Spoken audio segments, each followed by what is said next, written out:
बिस्मिल्लाहिर्रहमानिर्रहीम। अस्सलाम वालेकुम dear viewers, hope you are fine. आज मैं आपके साथ शेयर करूंगी बहुत ही मज़ेदार ईद स्पेशल शीर खुरमा की रेसिपी। शीर खुरमा के बगैर ईद बिल्कुल नामुकम्मल होती है, तो इस रेसिपी को मुकम्मल फॉलो कीजिएगा। बहुत आसानी से ये मज़ेदार सी डिश हम झटपट तैयार कर लेंगे। बहुत ही ट्रेडिशनल ये स्वीट डिश है। ये रेसिपी शुरू करते हैं।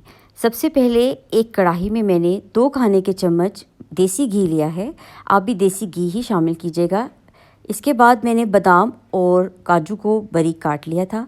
मैंने यहाँ पर छुहारों की जगह खजूरें ली हैं। अगर आपके पास छुहारे हैं तो आप पहले उनको अच्छे से धो के पानी में भिगो दीजिएगा ताकि वो सॉफ्ट हो जाएं। अगर आपके घर में भी छुहारे सेवइयों में पसंद नहीं किए जाते तो आप उनकी जगह खजूर भी इस्तेमाल कर सकते हैं, लेकिन बस ख्याल ये रखिएगा खजूर ज़्यादा नरम वाली नहीं होनी चाहिए। बस 1 से 2 मिनट के लिए देसी घी में इन नट्स की हम भुनाई कर लेंगे। बहुत ही अच्छी महक आती है इससे, और इसके बाद हम इसको निकाल लेंगे। अब हम इसको एक साइड पे रख देंगे।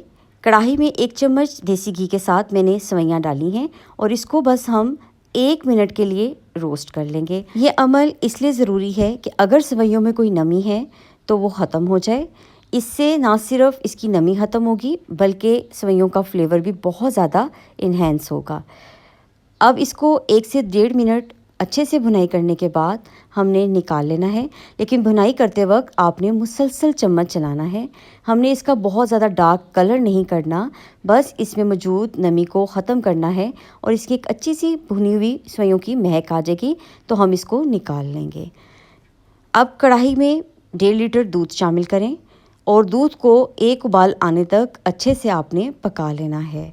तकरीबन 6 से 7 मिनट इसके उबाल आने में लगेंगे और जब दूध अच्छे से उबल जाएगा तो इस पकते हुए दूध में हम शामिल करेंगे 4 से 5 सब्ज़ इलायची।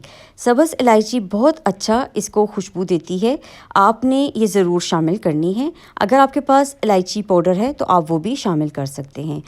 अब सब्ज़ इलायची शामिल करने के बाद तकरीबन आपने 5 मिनट के लिए लो टू मीडियम फ्लेम पे इसको पकाना है।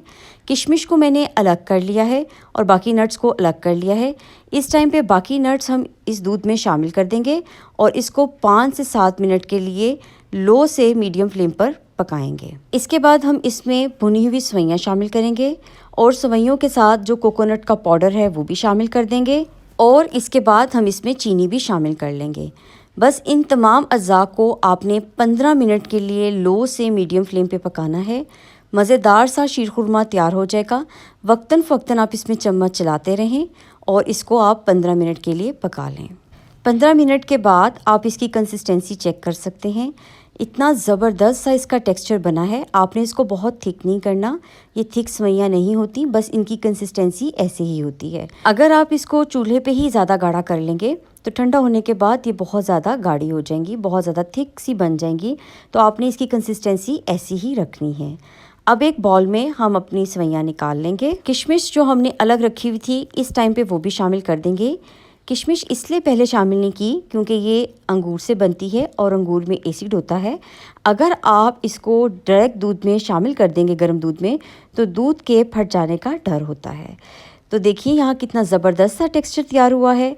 बहुत ज़बरदस्त सी ईद स्पेशल ये सेवइयों की रेसिपी है। इस रेसिपी को आप एक दफ़ा ज़रूर ट्राई कीजिएगा। रेसिपी अच्छी लगी होगी तो अपने फ्रेंड्स एंड फैमिली के साथ ज़रूर शेयर कीजिएगा। चांदी के वर्क और बादाम पिस्ता के साथ इसको गार्निश करें, अपने मेहमानों को सर्व करें। दुआओं में मुझे याद रखिएगा। मिलते हैं किसी नई मज़ेदार सी रेसिपी के साथ। Take care. अल्लाह हाफिज़।